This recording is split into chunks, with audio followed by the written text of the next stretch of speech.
Bonjour à tous et bienvenue pour cette nouvelle vidéo. Oui, je me suis coupé les cheveux, hein. Ah bah quand même, hein, ça me va quand même mieux, hein, je suis un peu plus magnifique. Et puis regardez quand même le mur, j'ai changé le décor aussi. Alors il y a plein de feuilles et tout. Et j'ai mis beaucoup de temps à le faire d'ailleurs et... Comment ça on s'en fout? Alors aujourd'hui nous allons parler d'une autre mode et nous allons alors sortir de la période magnifique du Moyen-Âge avec notre ami la peste pour entrer dans la Renaissance. Alors la Renaissance est un grand mouvement au XVIe siècle qui a révolutionné l'art, la littérature, mais aussi les états d'esprit, la pensée, la question de l'homme. Et vraiment, on pourrait dire que... Mais nous, on part dans la mode, donc ce petit topo ne sert absolument à rien.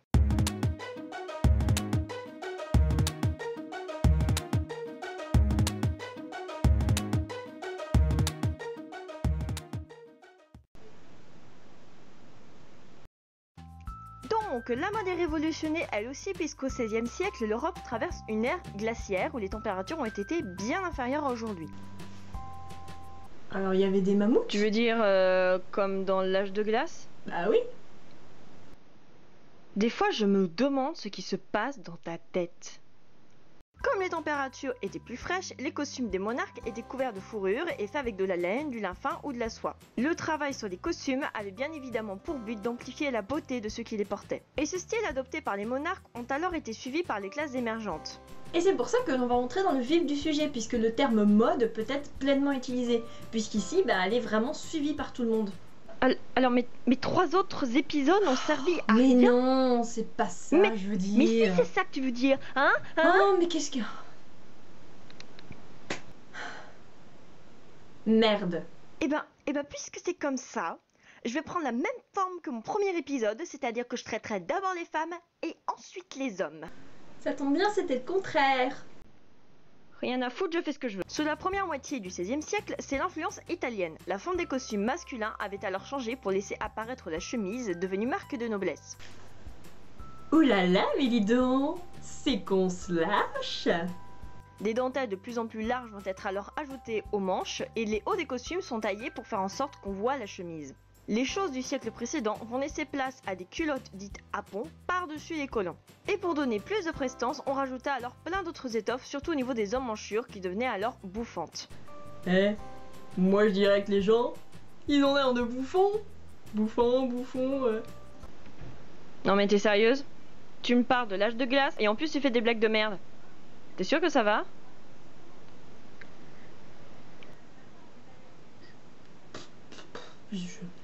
Je vois pas de quoi tu parles, hein. Ne lui dis pas, sinon il va nous tuer. Je ne peux pas mentir à mon maître. Mais il faut que tu le fasses. Ok, je crois que nous l'avons totalement perdu, donc nous allons passer à la suite, hein.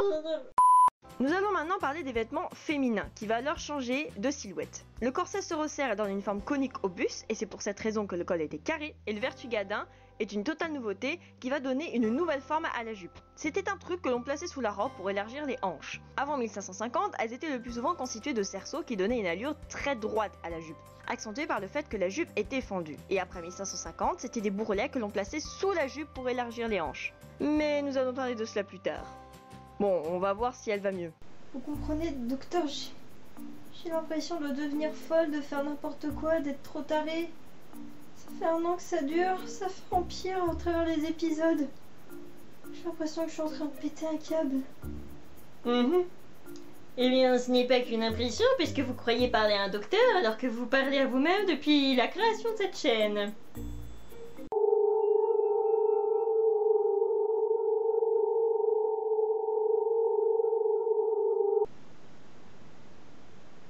Oui, ça a l'air de bien aller. Donc là, nous avons parlé de l'influence italienne, soit avant 1550, mais là, nous allons attaquer l'influence espagnole, soit après 1550, et ce, à votre plus grand bonheur. Bon, on va pas s'éterniser non plus. En gros, il y a un super truc trop hype qui débarque d'Espagne. La fraise. La fraise. Voilà. Pourquoi ça s'appelle comme ça, ne me demandez pas. Et elle s'est élargie durant cette époque, que ce soit pour les hommes ou pour les femmes. Je vais alors vous donner les 3 types de fraises. La fraise ouverte, souvent portée par les célibataires, la fraise pas ouverte, pour les autres, et la fraise en forme de roue de charrette pour les hommes comme pour les femmes. Mais il y a quand même d'autres éléments d'influence espagnole pour les hommes et les femmes. Pour les hommes, c'est le retour en force des hauts de choses bouffantes et la disparition des hauts fendus pour laisser apparaître la chemise. Oh. Te revoilà toi. Bah ouais, c'est moi. Retour en force, ma gueule. Bref, pour les femmes, je vais vous parler du vertugadin en forme de bourrelet, donc il était utilisé à la place de celui à cerceau. Vous savez, comme dans la folie des grandeurs. Même si elle pouvait pas faire ça. À la Renaissance, et c'est un point que je ne peux pas oublier, c'est les couvre-chefs qui sont beaucoup utilisés. Alors, il y en avait plein, mais voici les plus courants. Avant 1550, l'homme portait des bonnets à bords relevés, ornés de perles, de fourrure, et les femmes, c'était des coiffes décorées de perles, comme un serre-tête, mais en plus gros. Bon bah, j'espère que les images suffiront, hein. Après 1550, les hommes comme les femmes portaient surtout des toques. Tu fais pas une blague pourrie du genre « et toque Bah non. hein ». Ah bah il est cool, il est vachement cool ton traitement.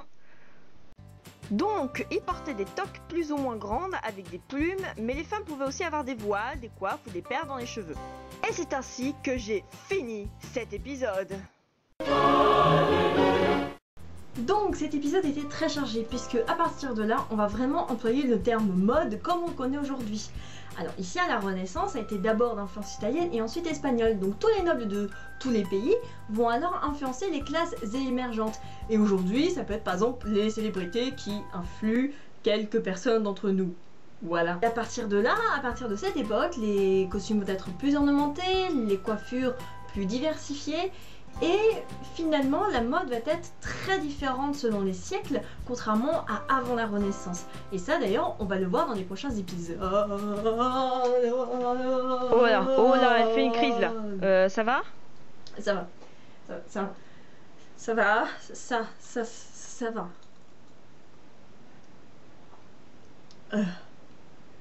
Ça va. Ça va. Ah, ça va mieux. Ça va mieux. Ça va mieux. Ça va mieux. Ah, ça va mieux. Ça va très bien, ça va mieux, ça va beaucoup mieux. Ça va beaucoup mieux.